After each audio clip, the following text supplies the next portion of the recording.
So in a comprehensive system, to kind of summarize that, what you have is one number that can de-escalate and talk and support people through their crises, that can also set up appointments for their nearest provider the very next day, or dispatch a mobile crisis team out for added support for that individual who, if they are not able to give all the assistance that that person needs, they can request additional support or take that person to the additional care that is needed right then and there. Now, the other thing that is part of a comprehensive crisis system is that number that you called originally, they also play a role in after a crisis has happened, and that they reach out then the next day, they make a call to make sure, did you have any trouble getting to your appointment?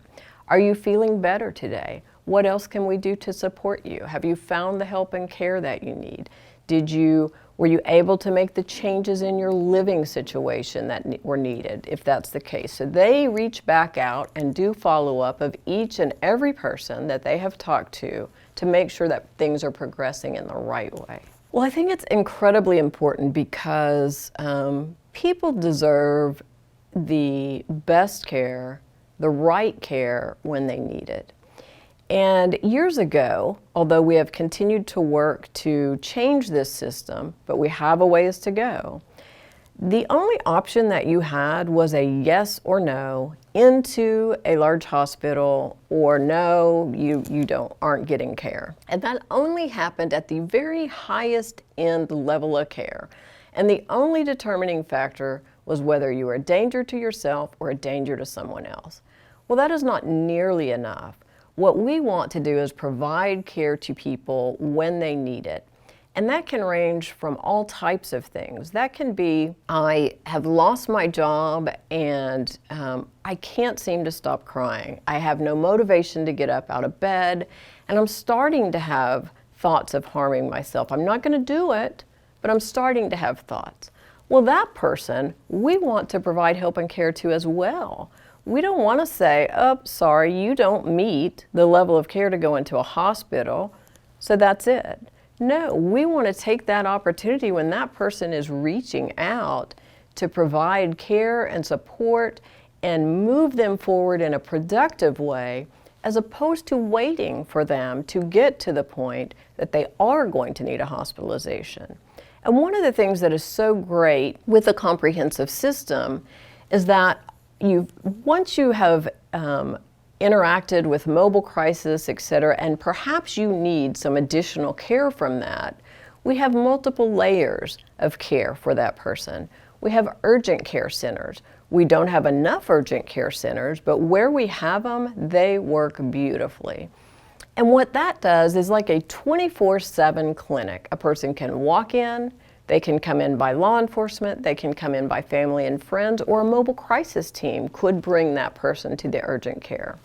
At the urgent care, they can interact with virtually all layers of professionals, from a doctor, an advanced psychiatric nurse practitioner, case managers, therapists, and not only be out of the stressful situation that they may have been in so that they can have rest and respite, they're able to engage with any and all of these professionals, be started on whatever medication might start getting them in the right direction. Perhaps they hadn't been sleeping for days. We can ensure that you can get a good night's sleep so that you can look at things through fresh eyes the next day. We also can assess during that time for any addiction needs. And if there are addiction needs there, we can smoothly and seamlessly connect that person with whatever addiction treatment is needed. Now, what we have found is that 90% of the people who come to an urgent care center, that's the highest level of care that they're going to need. They don't need to go into a bed and stay a long period of time. By wrapping all that care around them right then and there, they are able then to move on to continued outpatient treatment and successful recovery. 90%. Now, when that is not quite enough, that person then, at the end of that period of time, they've come to the urgent care, they've interacted with folks, but more is needed, then they can move on into one of our crisis unit beds. Again, we have those throughout the state, but we need more. We would love for anybody who has a need to have an urgent care within easy reach of them and or a crisis center bed just not much further than that, or in a combination together. What we've found by crisis units, which what they do is they start to provide intensive care and treatment immediately, and they start a discharge plan that day. They are not looking at, hey, come in, you're going to be here a month, we're going to start slowly working on whatever issues are going on.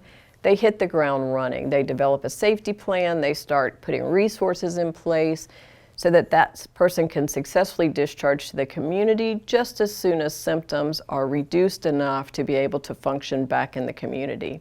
And we find that having that layer of crisis unit, that 93% of those people do not need to go on to a hospital bed. So you have this layered system, one after the other, each a step a little bit more intense in terms of the treatment that it provides, but at each one of these opportunities, a person is able to get the level of care they need and move on to community-based care. And that happens throughout this entire layered system until only the very most ill people are needing to use a hospital bed for longer-term treatment.